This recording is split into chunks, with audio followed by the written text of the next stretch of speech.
Praise the lord అండి. మీరెప్పుడైనా ఉపవాసం ఉండి సమాధానం పొందుకోలేదని అనిపించిందా? అయితే ఈ వీడియో మీకోసమే. మనము ఏదైనా ఒక పని చేసేటప్పుడు క్రమపద్ధతిగా చేయాలనుకుంటాం. అలాగే ఉపవాసం చేసేటప్పుడు కూడా ఒక క్రమాన్ని పాటించాలి.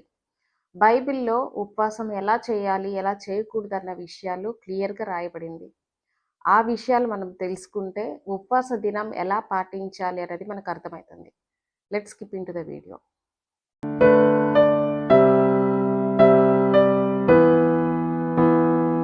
ఫస్ట్ ఆఫ్ ఆల్ ఉపవాసం యొక్క అర్థం తెలుసుకుందాం. అంటే దగ్గర, వాసం అంటే నివసించటం. దేవునికి దగ్గరగా నివసించటమే ఉపవాసం.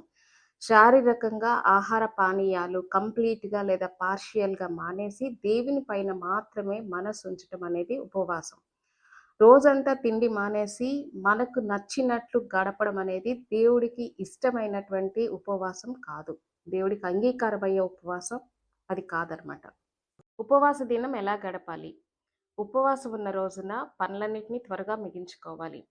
ప్రార్థనకు, బైబిల్ చదవడానికి ఎక్కువ సమయం కేటాయించాలి. ఫర్ ఎగ్జాంపుల్ డైలీ మీరు హాఫ్ అన్ అవర్ ప్రేయర్ చేస్తున్నట్లయితే ఫాస్టింగ్ ఉన్న రోజు 1½ అవర్ ఆర్ 2 అవర్స్ ప్రేయర్లో ఉండండి.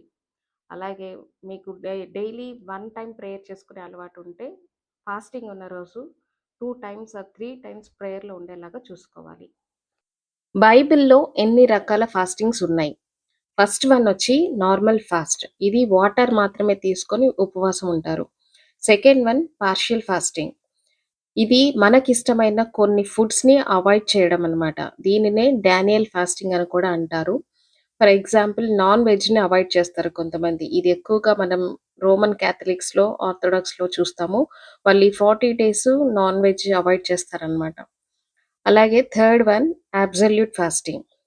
ఇది కంప్లీట్‌గా ఫుడ్డు, వాటర్ తీసుకోకుండా షార్ట్ పీరియడ్ చేస్తారు. For example Esther fasting.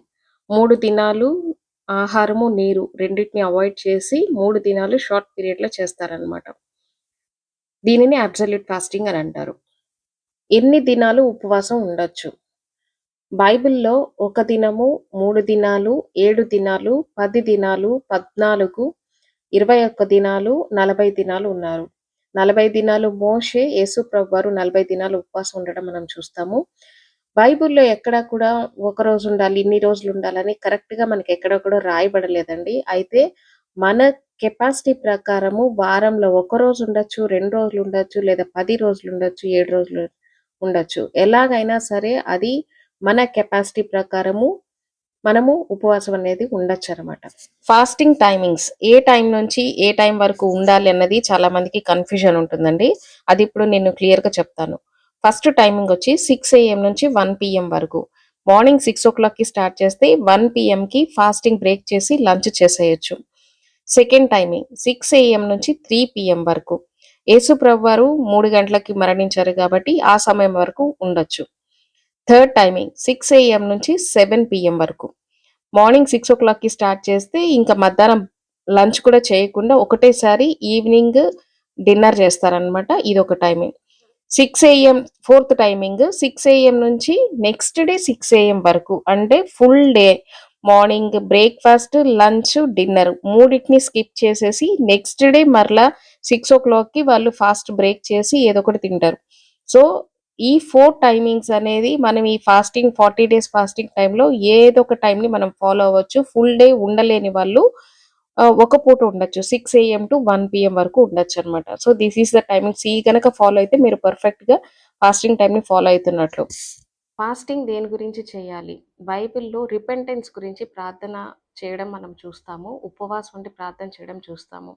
అలాగే ఇప్పుడు ప్రెజెంట్ మనకి ఏదైనా మేజర్ డెసిషన్స్ తీసుకోవాలనుకున్నప్పుడు మనకు అర్థం కాని స్థితిలో ఉంటాం. అలాంటి టైంలో ఉపవాసం ఉండి దేవుని సమాధానం కొరకు కనిపెట్టుకొని ఉండొచ్చనమాట.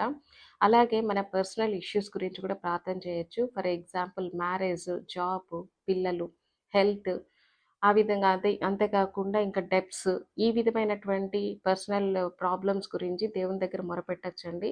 ఆ సమయం అంతా కూడా కంప్లీట్‌గా దేవుని కొరకే మనము కేటాయిస్తున్నాము కాబట్టి, ఆ టైం అంతా కూడా నీకున్నటువంటి ప్రాబ్లమ్స్ ఏవున్నా కానీ దేవుని దగ్గర చెప్పుకోవడానికి మనకు అవకాశం ఉంటుంది. అలాగే జాబ్ హోల్డర్స్ గురించి ఒక విషయం చెప్పాలనుకుంటున్నాను. చాలామంది జాబ్ చేస్తూ కూడా వాళ్ళు ఫాస్టింగ్ ఉండి జాబ్‌కి వెళ్తారు, డ్యూటీ చేస్తారనమాట. So, that is not at all correct అనమాట. ఎందుకు అంటే జాబ్ చేస్తున్నప్పుడు డ్యూటీలో నీకు ఉపవాసం ఉండడానికి అవకాశం దొరకదు. ఎందుకంటే ఆఫీస్ వర్క్ చేసుకుంటుంటావు.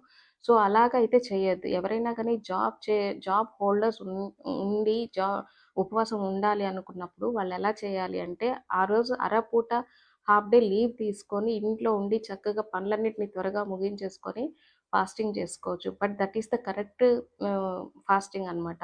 మీరు జాబ్ చేస్తూ ఫాస్టింగ్ చేసేది కరెక్ట్ కాదు. ఎందుకంటే జాబ్ చేసేటప్పుడు అస్సలు టైం దొరకదు.